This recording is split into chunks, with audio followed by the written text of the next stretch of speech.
Črevesje je temelj našega zdravja in ravno zato smo v oddaji Klepet ob kavi že mnogokrat govorili o tem izjemno pomembnem organu, ki vpliva na naše počutje in dolgoživost.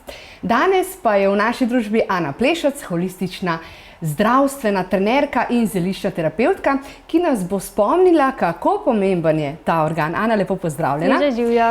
Torej, da greva na začetek, zakaj pravzaprav je črevo organ, ki bi mu morali posvetiti več pozornosti? Zaradi tega, ker sploh v integrativnem zdravstvu pravimo, da če črevesje ni zdravo, nič v našem telesu ne bo delovalo. Kar pomeni, da v našem črevesju imamo na milijone različnih bakterij, poznamo tako dobre kot slabe bakterije. In ko te bakterije pridejo in so izven samega ravnovesja, se posledično vsi naši sistemi v telesu zrušijo. Kot poznamo hormonsko neravnovesje, velikokrat pravimo, da gremo direktno na hormone, ampak jaz pravim, da velikokrat je posledica nezdravega črevesja. Potem črevesje je direktno povezano z našim imunskim sistemom. Če črevesje ni zdravo, naš imunski sistem ne more biti močen in krepak. Se pravi, možgane, črevesje imenujemo tudi naši drugi možgani. Se pravi, če črevesje ni zdravo, se zelo težko čez dan skoncentriramo in dejansko delujemo svojo polno energijo in močjo. Tako da tukaj imamo res zakladnico našega zdravja in pomembno je, da na ta način svoje telo prehranjujemo, da hranimo te dobre bakterije in da ohranjamo črevesje zdravo. To je zdaj zelo lep uvod, tako da jaz bom kar te poslušala naprej, torej kako poskrbeti, da bo naše črevesje ostalo zdravo, kako ga podpreti? Sploh zjutraj se mi zdi prva stvar, ki jo užijemo ali pa popijemo, je izrednega pomena, ker čez noč se pustimo. In zjutraj prva stvar, ki jo bomo dali v svojo ustno votlino, ki se bo prebavila, bo črevesju v bistvu dala informacijo in sporočila, na kakšen način naj čez dan deluje. Jaz rada svojim strankam svetujem, da prva stvar, ki zjutraj naredijo, preden pomeditirajo in se povežejo sami s sabo, da spijo kozarec tople vode, da spodbudijo samo prebavo. Veliko ljudi danes ima težave z zaprtostjo in grozno je, ker se ljudje ne zavedajo, kakšne bolezni in težave si na ta način lahko prikličejo. Zaradi tega je pomembno, da že takoj zjutraj vzpostavimo to naravno prebavo z pitjem tople vode in so še nekateri napitki, ki jih jaz priporočam, da jih zjutraj zaužijemo. Ker imam sama rada raznolike stvari, pomeni, da predvsem, če delamo neko kuro, kar bi jaz jo vsakmu priporočila, da recimo vsaj za 3 mesece v letu, pomladanski čas je recimo idealen, da to naredimo, je neki izdelek, ki ga vidimo tukaj, za podporo jetram in črevesjem. Tukaj imamo visoko vsebnostni vlaknin noter. Kot vidimo tukaj v kozarčku smo danes to že zmešali. Jaz vedno rada to pripravim mogoče 5 minut, včasih tudi pol ure prej, zaradi tega, ker so te vlaknine vodotopne, kar pomeni, da v vodi nabreknejo. In same vlaknine psiliuma, ki tudi najdemo tukaj, poleg ostalih zelišč in tudi lanenega semena, podpira, da ko to zaužijemo, si lahko predstavljamo, kakor da bi v naše črevesje prišel čistilec. In skozi naše črevesne resice pobere ven mogoče tisto neko staro, zastalo blato in tudi toksine in veže nase. Vedno priporočam, da ko uživamo psilium, da naredimo vsaj 3-mesečno kuro, da to deluje. In vedno nujno, ko recimo spijemo približno 2 deci napitka, da vedno čez popijemo vsaj še 2 do 3 deci vode. Zaradi tega, ker ponovno, zaradi samih vlaknin mi ne želimo, da ostanejo v telesu, ampak da vežejo naše snovi in potem, da izločimo. In s tem bo voda pomagala. Tako da to je en napitek, ki bi ga jaz priporočila, da ga ljudje, kot omenjeno, vsaj enkrat na leto naredijo to 3-mesečno kuro. Potem prej sem omenila pitje tople vode. Včasih v toplo vodo lahko dodamo tudi nekaj kapljic limone, ponovno za stimulacijo naših jeter. Potem pa imamo še en napitek samega biozelenja, kjer pa najdemo spirulino, klorelo, ponovno. To so taki močni očiščevalci naših jeter in celotnega organizma. Poleg tega pa tukaj najdemo tudi pšenično travo, ječmenovo travo in to je napitek, ki je super za samo alkalizacijo telesa. Kot vemo, večino izmed nas živimo zelo stresno življenje in predvsem pred dnevi, ko imamo pred sabo ogromno nekih obveznosti, bi jaz ljudem svetovala, da to spijo zjutraj. Zaradi tega, ker bom tudi naredila napitek, tako da si ljudje lahko predstavljajo, kako izgleda. To je naše eko zelenje, veste, da ga tudi jaz obožujem. Ogromno gostom ga namesto kavice ponudimo, veš, v naši oddaji. Super. Izgleda kot en tak zdravilni napitek za Popaja. Ja. Ampak pa izjemno dobrega okusa, no, to veste, da sem občutljiva, ampak tole je super.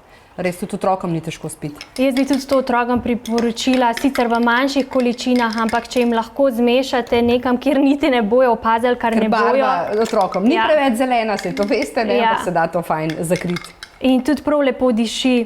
In res, ko to spijemo, lahko prav začutimo in zaznamo, kako naše celice oživijo. Zaradi tega, ker je polno antioksidantov in kot vemo, antioksidanti prinesejo direktno kisik do celic. Tako da to je eden izmed napitkov, ki bi jih jaz priporočila, da ljudje začenjajo svoje dneve s tem. In potem je še ena mešanica, ki sem jo včeraj že pripravila doma. Tukaj je jušna žlica hladno stiskanega olivnega olja in polovica stisnjenega limoninega soka. To je ena izmed mešanic, ki dokazano, najdemo tudi študije, čisti naša jetra in predvsem je priporočljiva, da jo uživamo takrat, kadar si želimo izgubiti telesno težo. To zdaj poveš? Ana, poslušaš, ne? Ja, mi smo že čisto pripravljeni, da bomo take spremembe uvedli. Tako da hvala za tole, to rabimo, Ana.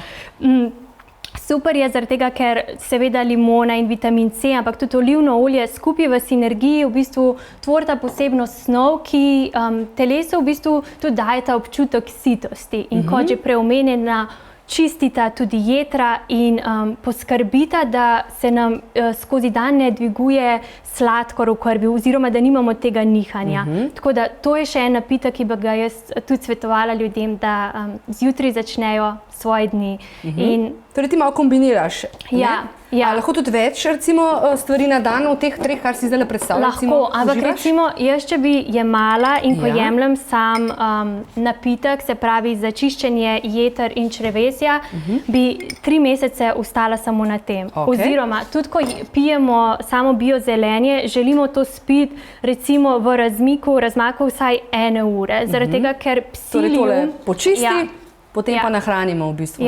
Pomembno je sploh recimo tudi za ljudje, ki so na nekih farmakoloških zdravilih, da jih ne jemljejo v tem istem času ponovno, ker psilium deluje tako močno, da bo nase vežalo večino stvari. Tako da si damo vsaj 1,5 ure do 1 uro razmika in kakor sem omenila, 3-mesečna kura bi bila priporočljiva za to.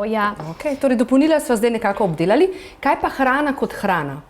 Torej, kaj je tisto, kar res priporočaš, pa kaj je tisto, kar močno odsvetuješ? Jaz mislim, da smo mi kot družba zelo zašli in smo te stvari res zakomplicirali. Ko pogledamo naše prednike in kako so oni živeli v sožitju z naravo, se mi zdi, da danes imamo ogromno nekih šol in samih šolanj, tudi sama sem bila del tega, ampak resnično, če samo porabimo zdravo pamet, kar najdemo blizu narave, kar najdemo na svojem vrtu, danes na žalost ali pa na srečo v nekaterih primerih lahko najdemo ogromno hrane, zelenjave, sadja, ki ne raste v Sloveniji, ki ne raste v tem okolju za možnost nakupa, ampak in sploh pakirana hrana, predelana hrana, če se lahko temu izognemo in največ, kar se da, pridelamo doma, ponovno, da podpremo lokalne kmete, da jemo zelenjavo, ki raste v tej sezoni, se pravi v tem obdobju, se pravi pomladi. Zdaj imamo ogromno, recimo rukola, regrat smo tudi imeli. To je naraven cikel, kot smo omenili, samo razstrupljanje. Pomladi, zaradi tega to je idealno, ker nas narava na ta način podpira. Tako da, če izločimo vnetno hrano, mlečne izdelke, gluten, sladkor, predelano hrano, bomo naredili ogromno in dodamo stara žita, kot so recimo pira, proso, potem kakšna kvinoja, je super, zelenjavo in seveda visok odstotek dobrih maščob in proteinov. To se pa ljudje seveda odločijo zase, ali jejo živalske izdelke, se pravi meso, jajca, ali pa potem za vegane, vegetarijane, kakšne fermentirana soja je recimo super, a ne, pa stročnice. Tako da čim bliže naravi, tem boljše za naše črevesje. In Kako logično v bistvu, Ja. ne? Ampak ja, smo vse kot družba, kot dobro si rekla, mečkaj smo zašli. Zato pa imamo seveda oddajo in to fajn goste, da nas na to redno opominjate, da ne zaidemo preveč, ne? Več vsebin torej o našem templju dobrega počutja in zdravja si lahko preberete na naši spletni strani klepetobkavi.si. Če pa vas zanima karkoli o produktih, pa pokličite na našo telefonsko številko 02 6200 230.